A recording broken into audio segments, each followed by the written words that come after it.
Mateus 9, 29, Evangelho de Mateus, é do 27 ao 31, vou ler do 27 ao 31, mas o que eu quero me ater é o 29, parte B. 29, parte B. Mateus 9, Evangelho de Mateus, capítulo 9, versículo 27 a 31. Partindo Jesus dali, seguiram-no 2 cegos, clamando: tem compaixão de nós, filho de Davi. Tendo ele entrado em casa, aproximaram-se os cegos, e Jesus lhes perguntou: credes que eu posso fazer isso? Olha a pergunta de Jesus, hein? Responderam-lhe: sim, Senhor. Então lhes tocou os olhos, dizendo: faça-se-vos conforme a vossa fé. E abriram-se-lhe os olhos. Jesus, porém, os advertiu. Jesus é marqueteiro, tá? Vou ensinar vocês aqui. Severamente dizendo: acautelai-vos de que ninguém o saiba. Saindo eles, porém, divulgaram-lhe a fama por toda aquela terra. É aquela pessoa, Miqueias, que fala assim: ó, vou te contar um negócio, mas você não fala para ninguém não. A notícia vai espalhar, com certeza. Nós somos assim, né? Quando a pessoa pede para a gente não falar, dá mais um milagre, pai. Poxa vida, 2 cegos tinham acabado de ser curados. Eu não vou contar para ninguém? Não tem como. Jesus pediu isso aos caras, porque Jesus, na verdade, queria mais um tempinho para ele fazer mais milagres. Ele queria mais oportunidades para ele poder estar, exercendo o ministério dele aqui nessa terra. Ele queria mais esse tempo. Ele sabia que eu não posso ser preso agora ainda, não posso ser entregue ainda. Estou no início do meu ministério ainda, então não conta para ninguém não. Segura aí um bocadinho, segura, mas não é isso que eu quero falar. Eu quero falar dessa palavra aqui no 29. Jesus faz uma pergunta no 28. Jesus vira para eles e fala assim: creres que eu posso fazer isso? Está perguntando. Creres que eu posso fazer isso? Uma pergunta. E eles então respondem: sim, Senhor. Eles, naquele momento ali do sim, Senhor, Jesus vai virar no 29 e vai falar assim: faça-vos conforme vocês estão crendo, conforme a palavra de vocês. E é isso que eu quero compartilhar nesta noite. De acordo com a minha fé, de acordo com a sua fé, de acordo com a nossa expectativa a respeito daquilo que Deus pode fazer, daquilo que Ele quer fazer, daquilo que Ele deseja fazer, Ele vai responder segundo a nossa fé. Não falamos que na terça-feira nós trazemos uma palavra para ativar a nossa fé? A fé vem pelo ouvir e ouvir a palavra de Deus. Então, poxa vida, Deus vai fazer conforme aquilo que eu creio? Lógico. Lógico que vai fazer conforme aquilo que eu creio. Porque se eu não creio, se eu não aguardo, se eu não espero, se eu não tenho expectativa, se eu fico na dúvida, como é que Deus vai operar na dúvida? Ele quer operar debaixo de certeza. E eu creio que aqui tem pessoas que creem que Deus, Ele vai fazer, que Deus, Ele pode fazer, que Deus, Ele é poderoso para fazer. Deus, Ele faz todos os dias. É verdade que alguma das vezes Ele não faz conforme o nosso jeito, da nossa maneira. É verdade, porque nós formulamos ideias e achamos que Deus só pode fazer do jeitinho que a gente formula. Não, Deus, Ele é dinâmico. Ele pode fazer, Ele quer fazer segundo a nossa fé, mas Ele vai fazer realmente da maneira. Nesse momento aqui, Jesus curou 2 cegos. Teve outro momento que Jesus curou uma outra pessoa que Ele cuspiu no chão e fez o olho daquela pessoa. Teve outro momento, que Jesus só falou assim: vai, a tua fé te salvou. As pessoas que estavam ali, os religiosos, olharam e falaram assim: por que esse aí falou isso? O pastor Ricardo falou isso, domingo. Os religiosos sempre vão estar para criticar. Por quê? Porque o religioso, entende religioso, aquele que acha que só existe uma maneira de fazer. Religioso, a gente pode se tornar religioso, porque a gente acha que só existe uma maneira de fazer. Não. Faça um exercício depois que você chegar em casa essa semana, lê o Evangelho de Marcos. Anota isso aí. Evangelho de Marcos. A partir do capítulo 2, você começa a ler ali, são pequenos trechos, 3 versículos, 5 versículos, 10 versículos, milagres de Jesus. Tem vários milagres ali que ele operou. Aí dentro desses milagres você vai fazer 3 perguntas, para você mesmo responder. Como Jesus fez o milagre? Como Jesus fez? Como ele fez? De que maneira? Como ele fez? Aliás, o que ele fez? O que Jesus fez? Aí é um milagre, você vai ver ali que é um milagre. Curou uma pessoa, libertou outra, tocou em outra. O que ele fez? Como ele fez? E o que gerou? 3 perguntinhas que você responde. Isso aí você faz com 3 minutinhos na sua casa, 5 minutinhos. O que ele fez? Como ele fez? E o que gerou? Você vai ver que o final, o que gerou, o propósito é o mesmo. Dá de modo diferente, mas o propósito é o mesmo. A maneira que ele veio para libertar pessoas. Mas eu vou compartilhar algo com você nesta noite a respeito do que você espera, a respeito da igreja. Pastor, eu gostaria que a igreja tivesse aqui com 500 pessoas aqui hoje. Eu também, Quem não gosta de pregar para uma plateia cheia? Todos nós. Mas nós temos algumas expectativas a respeito daquilo que Deus ele vai fazer, de como Deus vai me usar, de como Deus vai operar, de como a igreja vai se mover, e nós vamos compartilhar um pouquinho sobre isso. E, para começar, existem 2 diferenças entre pessoas que alcançam e aquelas que não conseguem alcançar, não chegam em lugar nenhum. A gente poderia chamar pessoas de vencedores e perdedores. Poderíamos chamar. Mas, poxa vida, o que é o perdedor? O perdedor é aquele que desiste antes de conquistar. Desiste antes de conquistar. Certa feita, numa Olimpíada, estava um competidor representando o seu país. E essa cena, ela é conhecida no mundo todo. Se você puxar no YouTube aí depois, você vai ver essa cena. Esse corredor, ele entrando na reta final para chegar, ainda faltava um pouco para chegar. Ele já não aguentando mais andar, já não suportava mais, as pernas dele já estavam, e ele já não aguentava mais andar. Alguém entrou na reta final para tentar ajudá-lo e perguntou a ele: mas por que você está fazendo isso? Para, você não está aguentando, você vai morrer. Ele fala: eu não posso. Eu vim aqui representar o meu país. E eu preciso honrar o nome do meu país. Eu não posso desistir a poucos metros da chegada. E ele foi o último a chegar. Ele foi o último a chegar. Mas ele conseguiu chegar com a ajuda de outra pessoa, sendo carregado. O estádio inteiro ficou de pé e aplaudiu aquele homem.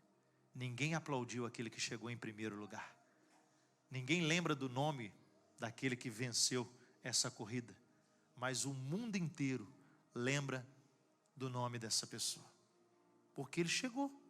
Não importa se alguém chegar na sua frente. O importante é chegar.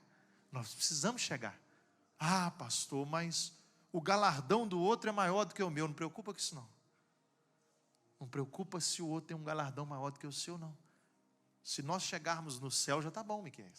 Se nós conseguirmos chegar lá, já está bom. Nós já estamos no lucro. Por quê? Porque nós estaríamos condenados. Nós estaríamos perdidos. Mas Jesus deu a vida por nós. Então, pessoas que só ficam pensando, o pastor Ricardo comentou isso aqui no domingo, olham para uma situação de caos e só vê o pior. Não consegue ver o milagre. Talvez o que nos diferencia de realmente presenciar o milagre, seja o aguardar, que a nossa geração não sabe mais. A nossa geração não sabe mais aguardar, não sabe mais esperar. Nós estamos na época da velocidade, tem que ser tudo para ontem, né? Não é nem para hoje mais, tem que ser para ontem. Então, as pessoas desistem. A igreja brasileira, por exemplo, é uma igreja onde já o número de desviados das igrejas evangélicas já é igual ou maior o número de pessoas frequentes nas igrejas. Por quê? Começaram, mas não continuaram. Começaram, mas não aguardaram. Você conhece alguém que falou assim, que foi para a igreja e falou assim, pastor, já falaram comigo, mas talvez falou com você, falou assim, eu fui para a igreja, o negócio piorou? Alguém já falou isso para você? Não fala isso para a gente? O negócio piorou? É porque a pessoa, ela tem uma expectativa, de que, de uma hora para outra, todos os problemas dela serão resolvidos. Ela não vai ter problema nenhum mais, ela vai deitar numa rede, da agora para frente, e vai ter alguém servindo ela, alguém banando ela, vai ficar banando ela ali, e ela vai estar naquela rede ali só, tomando um suquinho gelado, um suco de abacaxi com, como é que chama? Com hortelã, e tudo ali, e não vai ter ninguém mais para perturbar ela, não vai ter problema. Querido, para com isso. Olha o maior de todos, Jesus, o que aconteceu com ele? Olha as provas que ele passou. Olha o que ele enfrentou. Ele teve que enfrentar tudo. E ele foi até o fim. Ele não desistiu. Ofertas para ele desistir, teve um monte. Satanás aparece para ele, oferecendo todos os reinos da terra. Os discípulos dele, Pedro, vira para ele e fala, não, Senhor, isso não vai acontecer com o Senhor. Arreda-te de mim, Satanás, você não cogita das coisas de Deus? Os discípulos todos ali, quando Jesus reúne eles na última ceia, Jesus está falando tudo aquilo que vai acontecer, eles falam, não, Senhor, se for preciso nós morremos com o Senhor, mas não vai acontecer isso com o Senhor. Jesus falou, vocês não sabem o que vocês estão falando. E sumiram todos eles. Na hora do aperto é assim, na hora da dificuldade some. Principalmente se você precisar de dinheiro, tá? Se você precisar de dinheiro, some todo mundo. É complicado. Diz que amigos a gente tem poucos na vida, É um ditado que eles falam, hein? Amigos, íntimos mesmo, a gente consegue contar, em uma mão só, Só uma mão. Amigos que realmente vão abrir mão, vão sacrificar para poder nos ajudar. Se você ligar para ele às 2 horas da manhã, às 3 horas da manhã e pedir uma ajuda, ele vai levantar, vai sair da cama dele e vai te socorrer. São pessoas que estão prontas em todo o tempo, para sacrificar o conforto delas para poder te ajudar. Então, queridos, não desista. A primeira palavra que eu queria deixar para você nessa noite, se você já lembrar isso aqui, tá bom. Não desista. Pastor, está demorando um pouquinho. Não desiste não. Espera que vai acontecer. Persevera, vai acontecer. Você vai dar o testemunho. Falar nisso, se você já quiser, tiver alguém aqui com um testemunho agora, eu dou 3 minutinhos para dar um testemunho rápido aqui. A gente vai abrir espaço também para dar testemunho. Por quê? Porque o testemunho gera fé. O testemunho motiva outras pessoas também a crer. Então nós cremos nisso. Se você tiver um testemunho, você tem que compartilhar, tá? Não fica calado não. Porque talvez Deus está fazendo na sua vida e a gente não sabe. A gente não fica nem sabendo. Então isso é para ser compartilhado. A igreja é isso. Nós somos a igreja de Jesus. Tem alguém aí? Quer dar uma? Pode vir cá. Não fica com vergonha não. É o primeiro de muitos, tá? Creia que é o primeiro de muitos, tá, Álvaro? Em nome de Jesus, creia nisso, Eu sei que Deus está operando lá, em nome de Jesus, vai continuar operando mais ainda, em nome de Jesus, tá? Então, nunca desista, mas as intimidações estão vindo sobre mim, vai vir sobre todo mundo, intimidação vai vir sobre todos. Talvez a intimidação ela seja boa. Porque quando vem uma intimidação sobre nós, nós precisamos discernir, ter uma ótica diferente. Então, as situações difíceis, elas precisam, na verdade, me motivar, ao invés de me desmotivar, ao invés de me paralisar. Então, quando vier uma situação difícil, você fala assim: eu preciso orar mais, eu preciso confiar mais, eu preciso crer mais, eu preciso trabalhar mais, eu preciso servir mais, eu preciso compartilhar mais. Então, Miqueias, quando vem, Miqueias ficou aguardando quanto tempo lá para vir de lá para cá? Quase mais de um ano, né? Mais de um ano, né? Miqueias pedindo uma transferência lá do Espírito Santo para cá, algo que aos olhos humanos era impossível.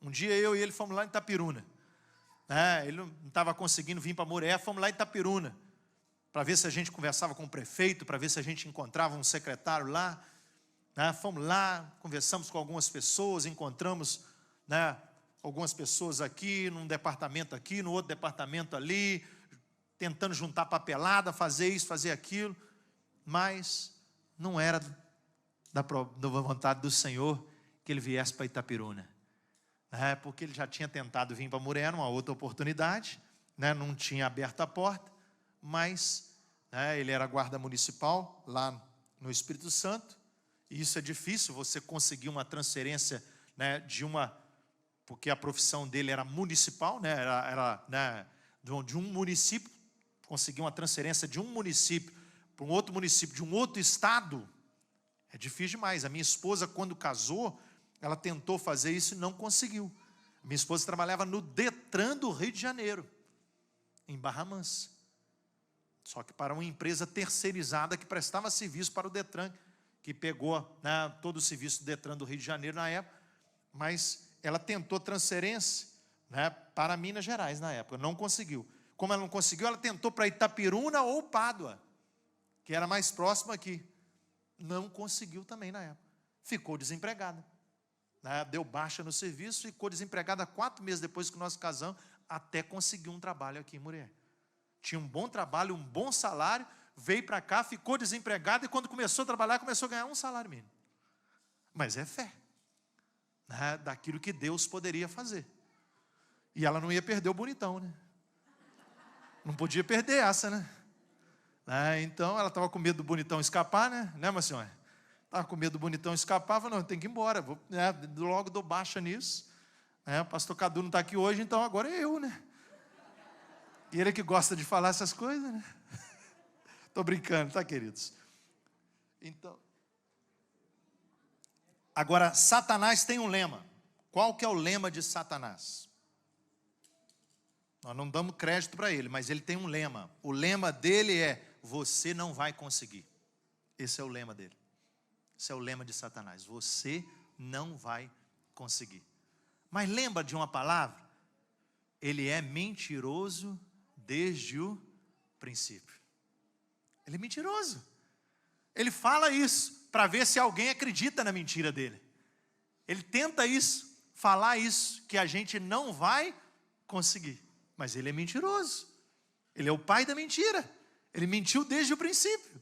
Então, qual que é a palavra que eu devo me apegar? Romanos 8. Eu sou mais do que vencedor. Eu não sou vencedor, não. Eu sou mais do que vencedor. Olha que doideira. Então, enquanto ele fala que eu não vou conseguir, Nete, a Nete tem testemunho forte, né? Deus operou na vida dela. Milagre, testemunho muito forte, né? E Deus fez um milagre na vida dela. Talvez vinha as setas, né? Ih, rapaz, isso aí não tem cura não. Esse negócio aí é complicado. Tendência é só piorar, né? Às vezes tem uns enviados de Satanás, né, que falam, né, a tendência disso aí é só piorar, né? Mas a gente tem uma convicção. A gente se apega na palavra, por isso a gente tem que conhecer a palavra, né? Então, você conhecendo a palavra, você fala: não, eu sou mais do que vencedor, eu sou mais do que vencedor. Eu creio que o Senhor, Ele é poderoso para me curar. Então, eu não vou aceitar essa mentira de Satanás, porque ele é mentiroso, né? Ele só faz isso, né, aqui na terra. Ele veio para mentir. Então, o impossível de hoje Talvez nós olhamos para alguma situação na nossa vida, na nossa frente, e falamos assim, rapaz, isso é impossível. O impossível de hoje é o milagre de amanhã. É o impossível que a gente não consegue perceber. Aí o Miqueias foi e tentou de novo aqui em Muré. Chegou lá, o secretário foi, né? Falou, não, eu te quero aqui, né? Vou te trazer para cá. Você vai vir para cá. E o negócio foi fluindo. A Isabela cantou o hino da vitória. Por quê? Ué, como é que o noivo ia ficar lá no Espírito Santo? Olha aquele desespero.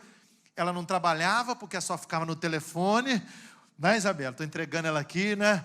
Mas, né, o Juninho pegava no pé dela ali, né? Mas as outras meninas ali pegavam no pé dela, porque ela estava preocupada com Miqueias lá no Espírito Santo.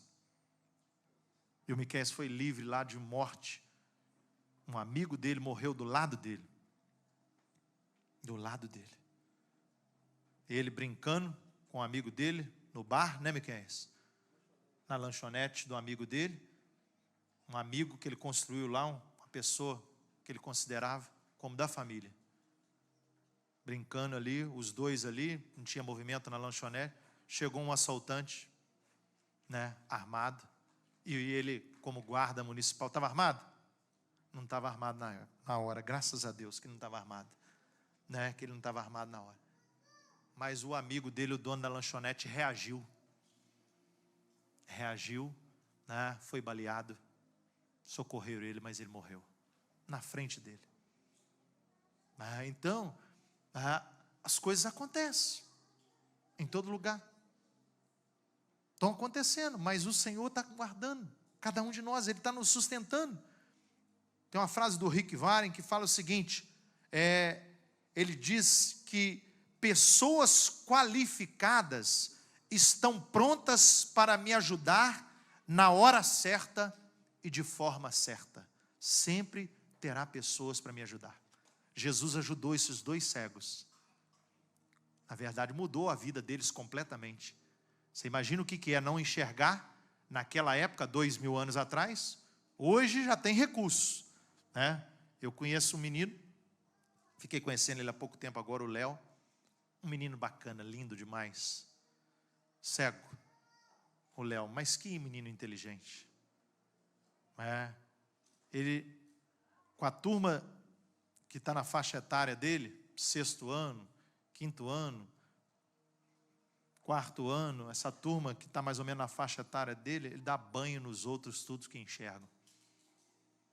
O menino é um gênio, uma mente fantástica, aprende tudo numa velocidade.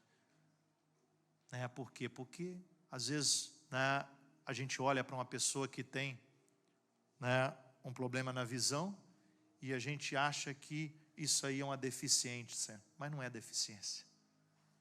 Deficiente é a gente que olha e julga a pessoa.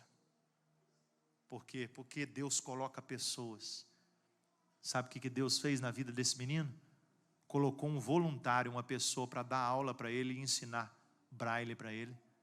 A pessoa dá aula para ele de graça e ensinou ele. E está ensinando ele. Ele mexe na internet, sabe mexer em computador, né? Sabe ler, sabe fazer conta das mais difíceis que você pode imaginar, né? Tudo porque Deus colocou uma pessoa para ajudar ele. Deus, Ele é tremendo. Ele faz essas coisas. Então nós precisamos crer nisso.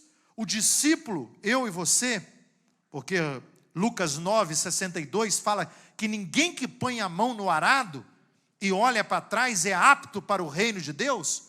Então, se eu e você estamos empreendendo alguma coisa, poxa vida, o que eu posso empreender? Eu posso empreender uma ideia, um projeto, uma empresa, eu posso empreender uma célula, né? Realmente algo que Deus está fazendo, eu ser um líder, né, de influenciar pessoas, compartilhar a palavra de Deus às pessoas, levar o amor de Deus para as pessoas. Eu estou empreendendo alguma coisa, mas se eu estou fazendo isso e só para algum desânimo ou alguma coisa sobre a minha vida, eu não devo aceitar isso. Eu falo, não, isso não é de Deus. Deus, Ele me chamou, Ele me capacitou e Ele vai me encher de dons e de habilidades para que eu consiga, né, todos os dias conquistar para a honra, glória e louvor do nome dEle. Nada é para a gente aparecer, o que a Nilma falou aqui, né? A Nilma canta tão bem. A gente olha, né, e vê a facilidade, o dom que Deus deu a ela. Como ela consegue, né, realmente expressar através das canções. Agora, jamais é para o engrandecimento dela. Tudo é para a honra, glória e louvor do nome do Senhor. Então, eu e você precisamos pensar. O discípulo ele não pode desistir. Você já foi em alguma cidade? Aqui em Moreira acho que tem alguns aí. Alguma cidade que tem um busto de uma pessoa, né? Tem um busto de uma pessoa, homenagem ao fulano de tal, né? Você imagina, Ruth, que existe em alguma cidade no mundo o busto de alguém que desistiu? Não existe. Nunca vai existir um busto de alguém que falou assim, não, esse aqui até pensou em fazer alguma coisa, mas não fez. Ah, esse aqui até começou a fazer alguma coisa, mas parou no meio do caminho e não fez. Não. É daqueles que realmente acreditaram, daqueles que pagaram o preço e hoje eles são lembrados. No Muré mesmo nós temos um monte aí, tem rua no nome de pessoas, tem, né, praças, tem pessoas que realmente acreditaram quando ninguém mais estava acreditando. É doideira acreditar naquilo que ninguém mais acredita. A mulher do fluxo de sangue, diz o texto que ela sofria há 12 anos com aquele problema. 12 anos. E o texto nos dá uma dica que fala assim, ela gastou tudo o que ela tinha. Provavelmente, se o texto destaca isso, essa mulher não era pobrinha não. Ela tinha recursos. Para o texto destacar isso, significa que ela provavelmente tinha recursos para poder procurar a cura em vários lugares, e ela não conseguiu. Não conseguiu. Talvez alguém virou para ela assim, é só tomar o chá, né, de erva cidreira. Ela tomou o chá, não adiantou nada. É só, né, fazer a simpatia, tal. Fez aquilo, não adiantou nada. É só... Ela foi procurando. O que tinha de recurso na época, ela foi procurando. Pessoas, né, receitas, mais nada. Mas o dia que ela tocou na veste de Jesus, cessou o fluxo dela. 12 anos sofrendo. Agora, se ela conversa com uma pessoa pessimista antes de ir, tia, você imagina se ela conversa com uma pessoa pessimista antes de ir. A pessoa ia virar para ela e não, rapaz. Olha lá a quantidade de homem que está em volta de Jesus. Eles vão passar por cima da senhora, se a senhora for. Não vai não. Mas ela tramou, né, um plano. Ela falou assim, eu vou chegar por trás. Vou chegar por trás dele. Ele vai passar com a multidão e eu vou chegar por trás e eu vou tocar nas vestes. Na hora que eu tocar nas vestes, eu vou ser curada. Esse era o plano na mente dela. E isso aconteceu. Mas Jesus para. Jesus estava indo curar uma menina de 12 anos também, a filha de Jairo. Jesus parou e falou, opa, alguém me tocou. Jesus, está todo mundo te tocando, Altimar. O discípulo falou, Jesus ficou doido. Tem uma multidão em volta dele. Como é que ele falou, alguém me tocou? Mas Jesus sabia que naquele momento ali tinha saído o poder, virtude dele. Até que aquela mulher toda trêmula, ela chega e se apresenta. Senhor, eu tinha um problema assim, assim. Só conhecemos a história porque ela falou, tá? Essa história só está na Bíblia porque essa mulher falou, né? Hoje é fácil contar essa história, mas só ficamos sabendo dessa história porque ela contou, os discípulos ouviram e escreveram aqui. Mateus estava ali perto, né? Mateus é um daqueles que era cobrador de impostos, era Levi o nome dele. Jesus troca o nome dele, bota Mateus, né? Um dos discípulos de Jesus. Então, essa mulher fala tudo aquilo que ela viveu durante os 12 anos. E Jesus vira, a tua fé te salvou. Te curou. Porque curar e salvar para Jesus está muito ligado. Sempre ele vai ligar uma coisa com a outra, entre a cura e a salvação. Ele vai linkar uma coisa com a outra. Por quê? Porque a salvação é mais importante do que a cura física. Entenda isso, tá? A salvação é mais importante do que a cura física. Jesus vai falar num outro texto que é melhor você entrar no reino do céu sem um braço, né, sem uma perna, do que você perder a sua salvação. É melhor. Porque, né, sem um olho, então a salvação é mais importante do que, né, algo físico aqui nessa terra. porque nós gostamos de ter saúde, é bom ter saúde, nós buscamos ter saúde, mas isso não é tudo, não é tudo, né? O Senhor, Ele próprio é melhor do que a vida. A Bíblia fala, ter o Senhor é melhor do que viver. O apóstolo Paulo entendeu isso, né? Para ele o morrer já era lucro, né? Porque ele já tinha entendido isso. Então, se eu estou com o Senhor, já estou no lucro, já está bom. Eu não preciso mais ficar preocupado com as coisas aqui dessa terra. E para a gente ir caminhando, eu quero relatar alguns obstáculos que vão surgir na nossa frente. Primeiro, você sempre será criticado injustamente por pessoas. Sempre vai ter gente para nos criticar. Guarda isso, tá? Mas você não vai brigar com essas pessoas não, tá, querido? Porque tem crente barraqueiro, tá? Infelizmente. Misericórdia. Tem crente barraqueiro até hoje, né? Que o fulano falou de mim, eu vou cercar ele na rua. Vou cercar ele na rua. Tem crente desse jeito até hoje. Misericórdia, queridos. Né? Nós não podemos, não é dessa forma. Né? Nós não lutamos contra pessoas. Né? Então nós lutamos, né? E cremos que Deus, Ele vai fazer. Esse é o primeiro. Segundo, você terá problemas tão grandes que só poderão ser resolvidos por meio de muita oração e jejum. Glória a Deus por isso. Glória a Deus. Tem coisa que eu só vou conseguir, só vou conquistar no jejum e na oração. Por quê? Porque senão eu passo a acreditar no meu braço, na minha força, na minha capacidade, na minha inteligência. Aí é perigoso. Então, graças a Deus que tem coisa que eu vou ter que ir para o joelho mesmo. Eu vou ter que ir para o jejum mesmo para conquistar. Né? Eu vou ter que pagar um preço maior mesmo, de intimidade com o Senhor, para eu poder entender isso. Né? Graças a Deus que tem áreas, tem coisas que nós vamos ter que conquistar ali. É no quarto secreto, é nesse lugar. Hoje eu chorei na presença de Deus. Você acha que, pastor, não chora? Não, chorei na presença de Deus. Eu tenho pedido algo a Deus, eu tenho sonhado com algo, e eu chorei na presença de Deus, falei, Senhor, e fui colocando para Ele. Por quê? Porque eu não sei fazer, mas Deus sabe. Eu não sei, eu não consigo fazer. Por quê? Porque do meu jeito não deu certo. Eu achei que do meu jeito ia resolver, mas do meu jeito não resolveu. Agora o Senhor sabe fazer. Ele sabe melhor do que eu. Então nós precisamos entender isso. Terceiro, você, cometerá erros infantis. Sabia disso? A gente vai cometer erros. Coitado daquela pessoa, que é aquela que fica se cobrando demais. O perfeccionista sofre muito nessa terra. Eu conheço algumas pessoas que são perfeccionistas. Como o perfeccionista sofre? Por quê? Porque ele não aceita ele próprio cometer erros. Ele se cobra muito. Então, vai sofrer muito. Nós vamos cometer erros. E a gente vai falar assim, rapaz, como é que eu era bobo, hein? Que erro infantil. Que bobeira. Mas é porque eu precisava amadurecer. Eu precisava crescer.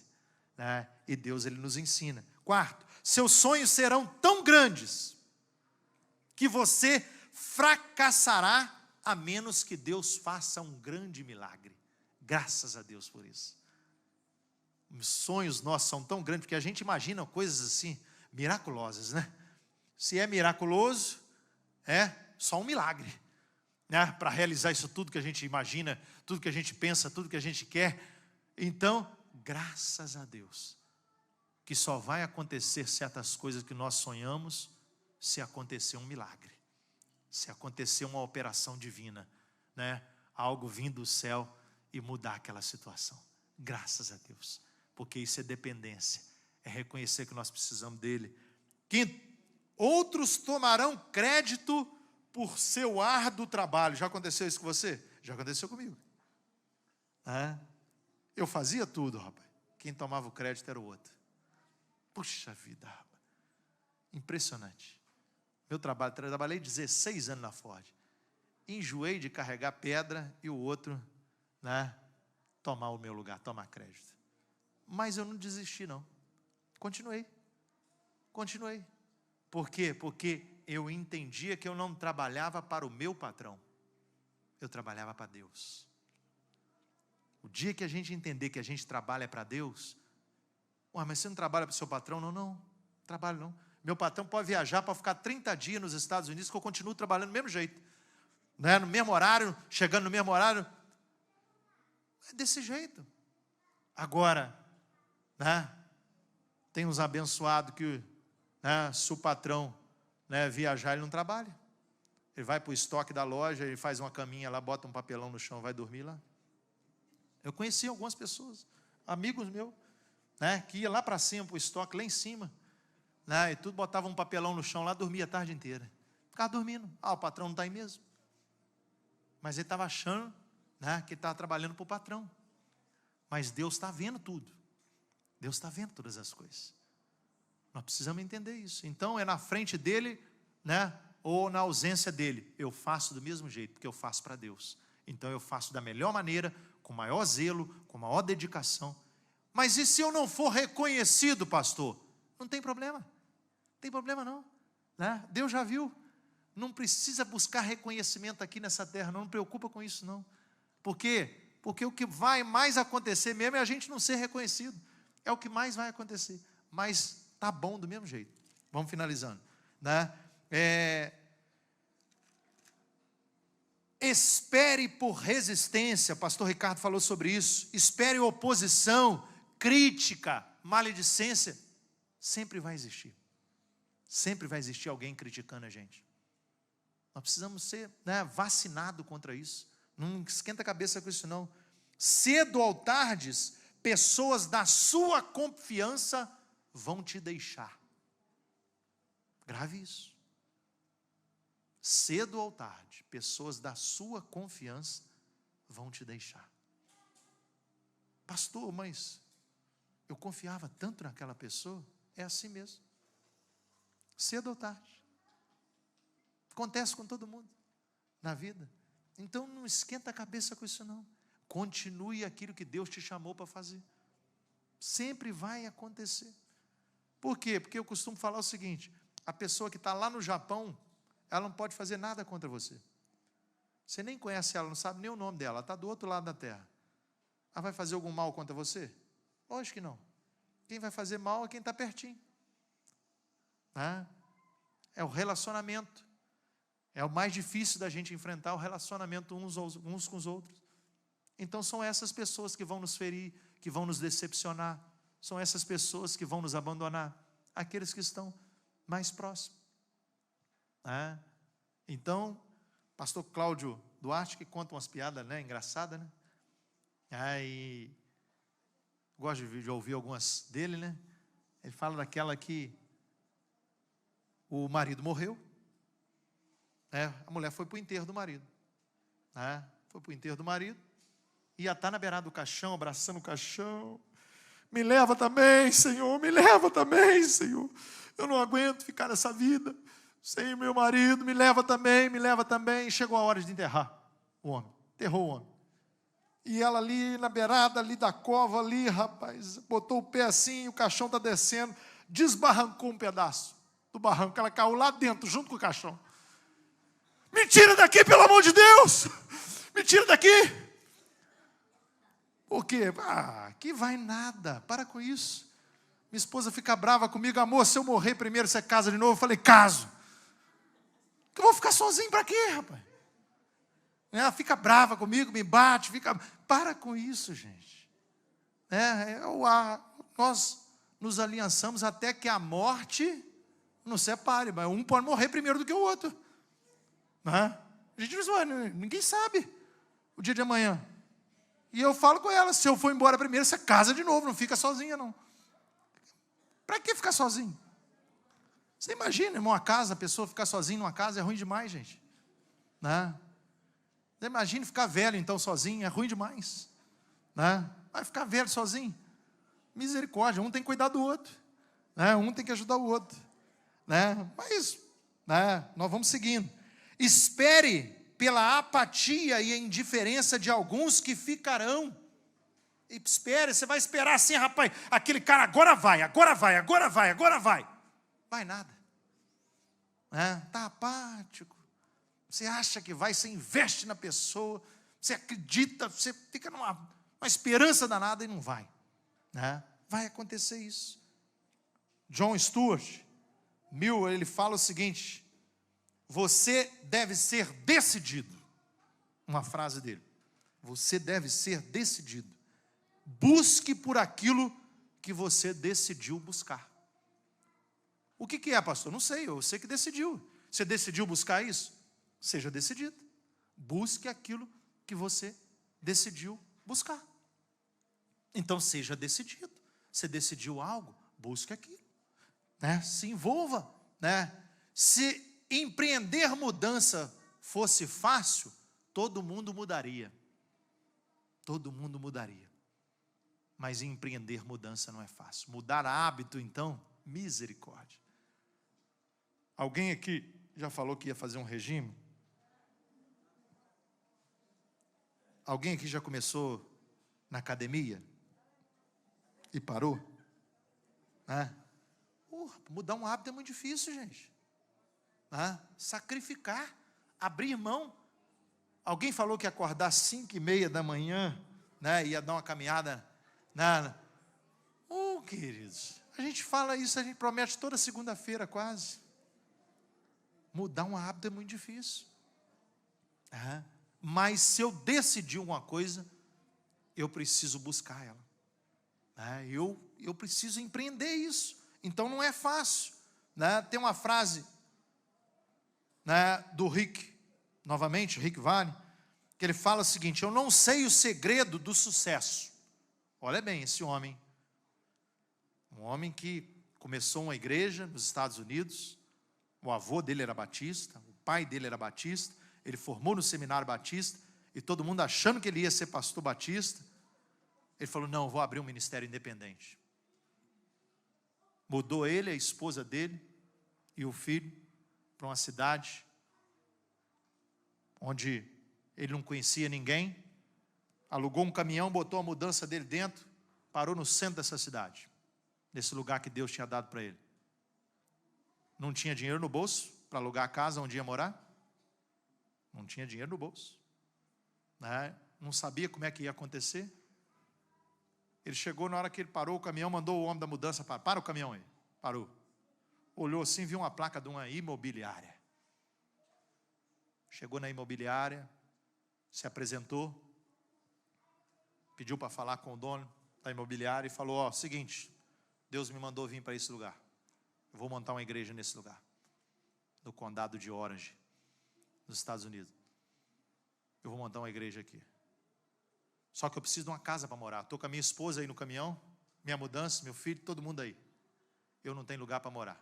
Já vou te avisar, não tem dinheiro para pagar o primeiro mês adiantado, mas eu preciso de uma casa. O homem falou: você está no lugar errado.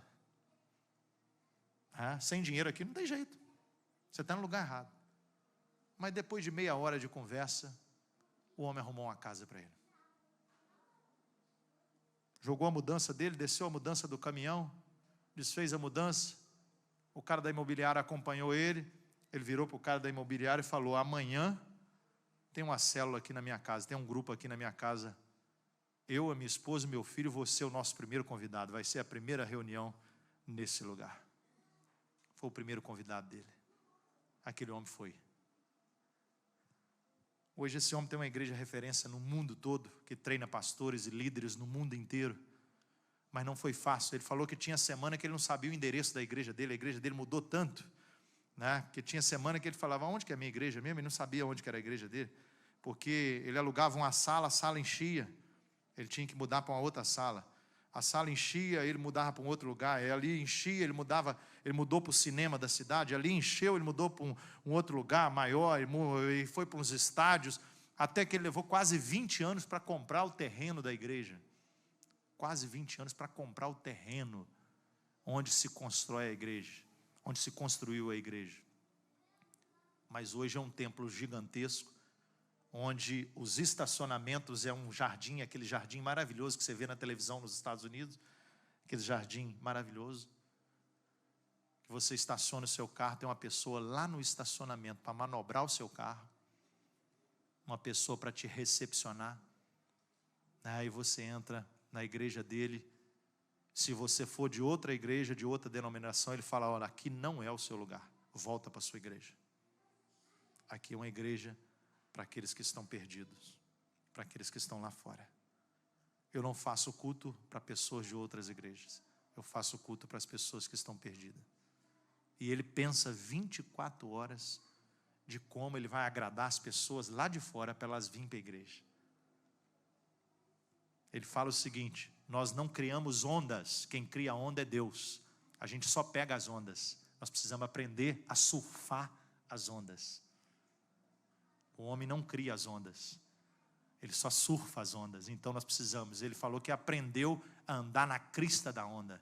Ele só anda porque ele aprendeu a surfar as melhores ondas com Deus.